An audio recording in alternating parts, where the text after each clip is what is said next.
Breaking news చూస్తున్నాం. ఆదిలాబాద్ లో పిడుగుల వాన పడి 2 మండలాల్లో 8 మంది మృతి చెందారు. ఆదిలాబాద్ జిల్లా బేల మండలం, గాదిగూడ మండలంలో పిడుగుల వర్షం పడింది. వేరువేరు ప్రాంతాల్లో పిడుగులు పడి 8 మంది మృతి చెందారు. ఆదిలాబాద్ జిల్లా గాదిగూడ మండలం పిప్పిరి గ్రామంలో పిడుగు పడి 6 వ్యవసాయ కూలీలు మృతి చెందారు. సాంగిడి గ్రామంలో వ్యవసాయ కూలీలపై పిడుగులు పడి 2 అక్కడికక్కడే మృతి చెందారు. మరో 2కి తీవ్ర గాయాలయ్యాయి. సోన్కాస్ గ్రామంలో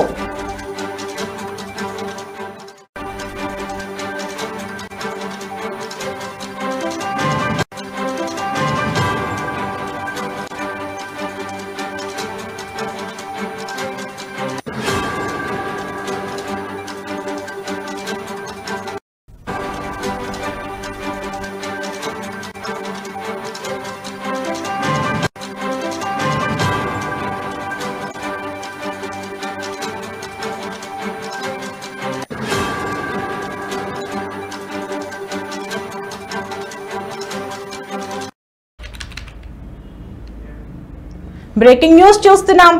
ఆదిలాబాద్ జిల్లాలో పిడుగుల వాన పడి 2 మండలాల్లో 8 మంది మృతి చెందారు. ఆదిలాబాద్ జిల్లా బేల మండలం, గాదిగూడ మండలంలో పిడుగుల వర్షం పడింది. భారీ గాలి వానతో కూడినటువంటి వర్షం పడడంతో వేరువేరు ప్రాంతాల్లో పిడుగులు పడి 8 మంది మృతి చెందారు. ఆదిలాబాద్ జిల్లా గాదిగూడ మండలం పిప్పిరి గ్రామంలో పిడుగు పడి 6 వ్యవసాయ కూలీలు మృతి చెందగా, సాంగిడి గ్రామంలో వ్యవసాయ కూలీలపై పిడుగులు పడి 2 అక్కడికక్కడే మృతి చెందారు. మరో 2కి తీవ్ర గాయాలయ్యాయి. సోన్కాస్ గ్రామంలో వ్యవసాయ పనుల్లో నిమగ్నమైన మరో మహిళ స్కోబా సునీతపై కూడా పిడుగు పడి ఆమె అక్కడికక్కడే మృతి చెందినట్టుగా తెలుస్తుంది.